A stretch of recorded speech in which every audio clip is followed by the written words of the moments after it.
Hello everyone, Lily here, and in this video, I'll show you how to fix TikTok messages that aren't working or sending.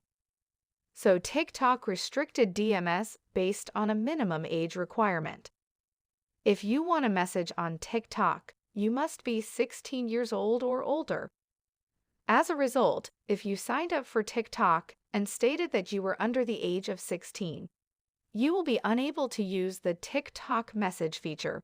But quite often users sign up and just blindly type in their age and just don't fill in their actual age. And you might even have typed in 14 when you are currently over 18. If this is the situation, you could always request TikTok to tweak your age. I'll show you how to do it right now. So without any further ado, let's get started right away. First of all, press the profile icon at the bottom right here. Then the three lines at the top of the screen, and then select Settings and Privacy. Then just scroll down until you see Report a Problem under Support. After that, select why privacy settings have become stricter, and that will show you the age requirements. And then press No and select Need More Help.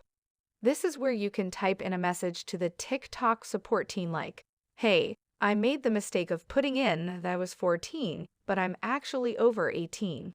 And also tell them that you are willing to offer a copy of your government ID, driver's license, or anything really to be able to verify that you are of a particular age, but only upload it if they request it.